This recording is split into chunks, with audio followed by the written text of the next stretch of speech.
La Jornada Zacatecas TV, un espacio de libertad.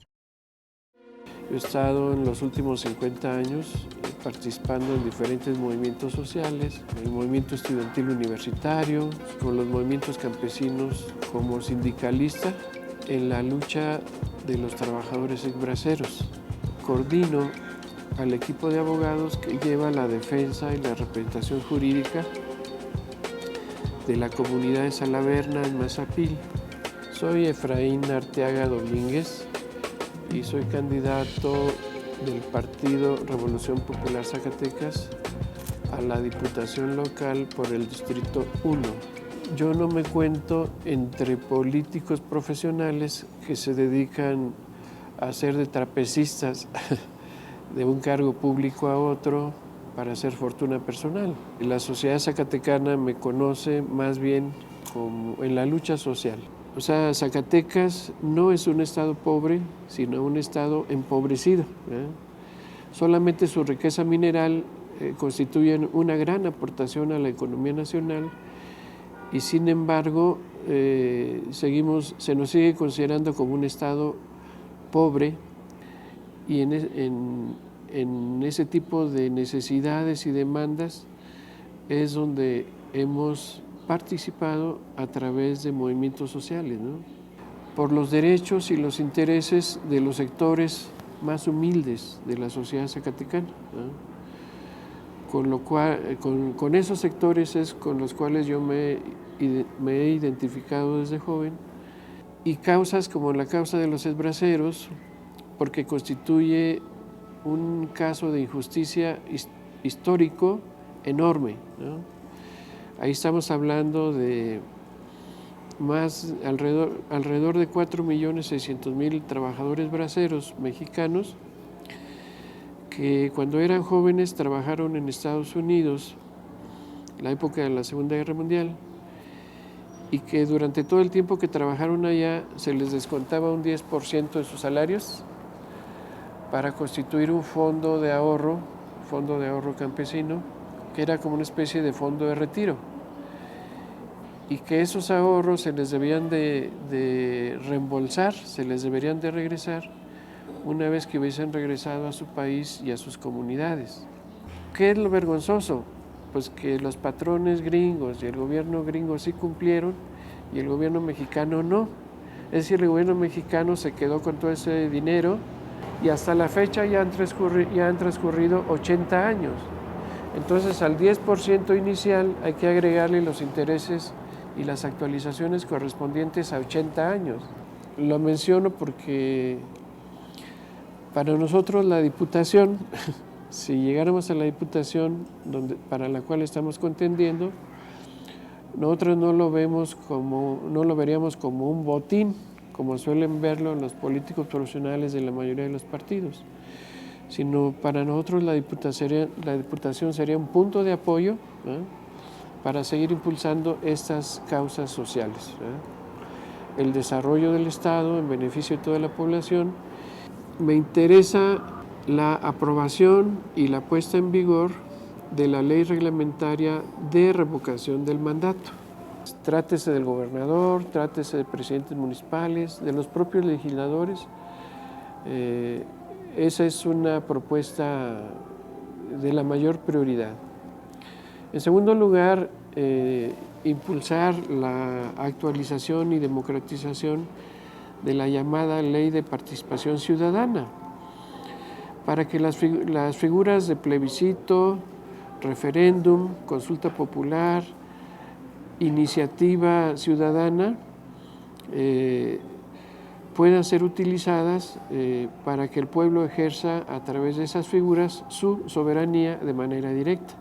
Desde luego nos interesa impulsar proyectos legislativos para proteger los derechos de los habitantes de las comunidades campesinas, de las comunidades rurales, de las agresiones de empresas mineras depredadoras, ¿verdad? Los derechos humanos, los derechos agrarios de los habitantes de las comunidades deben estar a salvo de cualquier proyecto minero. Yo sé que eso es un asunto de jurisdicción federal, pero se pueden impulsar iniciativas desde la legislatura local, porque las legislaturas de los estados tienen facultad para presentar iniciativas en el Congreso de la Unión.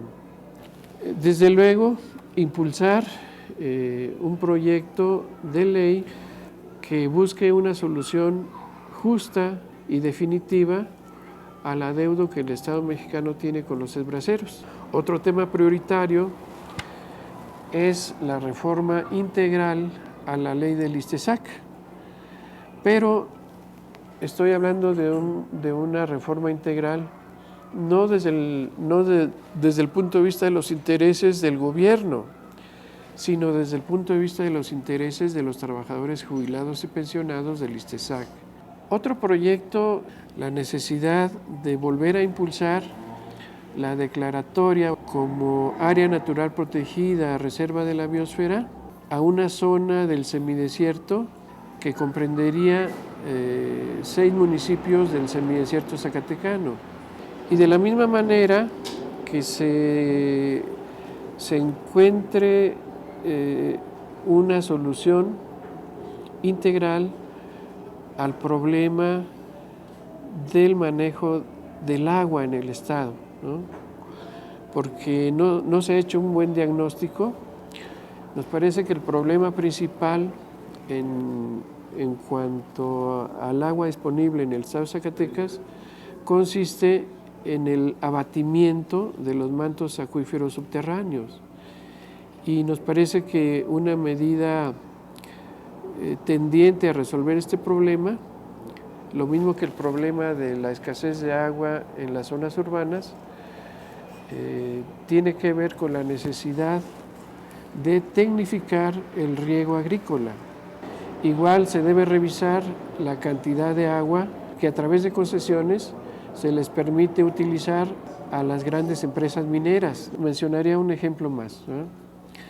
Que sería el apoyo a las gestiones encaminadas a resolver los adeudos históricos de la UAS, ¿no?, de la Universidad Autónoma de Zacatecas, con las instancias federales, principalmente con el ISSSTE, con el SAT, ¿no?, porque hasta la fecha se han dado solamente paliativos, ¿no? Nos interesa mucho el tema de el combate frontal y sistemático a la violencia de género, a la violencia de hombres contra mujeres, que se manifiesta de múltiples formas, a veces como violencia doméstica, a veces como discriminación laboral, por ejemplo. Pero la forma más terrible y más atroz es cuando se manifiesta a través de feminicidio, ¿no? Me parece que ahí se requiere una profunda reforma cultural, ¿no? Nosotros coincidimos con la necesidad del Plan C, ¿verdad? Sobre todo porque si revisamos la estructura, los fundamentos constitucionales y la historia del Poder Judicial en nuestro país, bien se podría decir que el Poder Judicial escapa a la soberanía popular y no debiera ser así, ¿verdad? Se supone que la soberanía popular es el fundamento del tipo de Estado que elegimos en México, ¿no? Y sabemos, incluso de manera personal, porque yo trabajé un tiempo en el Poder Judicial, que está plagado de múltiples formas de corrupción, ¿no? Sin embargo, no va a ser fácil que Morena y sus aliados alcancen a tener una mayoría calificada de 2/3 en el Congreso de la Unión y de 50% más 1 en el conjunto de las legislaturas de los estados, ¿verdad? Y en particular no va a ser fácil porque la misma dirigencia de Morena, léase Mario Delgado Carrillo y quienes junto con él toman las decisiones, están postulando como candidatos a personajes impresentables que son repudiados por la ciudadanía en sus respectivos estados. Nuestros candidatos y candidatas no son trapecistas, o sea, no son gente que ya esté ocupando cargos de elección popular ahora, diputaciones, senadurías, etcétera, y que luego ya funcionan como trapecistas, ¿verdad? que sueltan un trapecio porque ya están en condiciones de tomar el otro, ¿verdad? O que funcionan como una puerta giratoria, ¿no? Donde entran a la puerta giratoria ocupando un cargo público y salen de la misma puerta giratoria ocupando otro cargo público y nomás se dan vuelta. Si ustedes se fijan, de los diferentes partidos, a excepción del nuestro, son esa clase política corrupta desde los años 90 para acá, que nomás se dan vuelta, nomás cambian de cargo trienio tras trienio o sexenio tras sexenio. No, nuestros candidatos y candidatas de Revolución Popular Zacatecas somos gente de la clase trabajadora, que nos estamos desempeñando en nuestras actividades laborales normales. Somos gente que viene de abajo, de la ciudadanía. La Jornada Zacatecas TV, un espacio de libertad.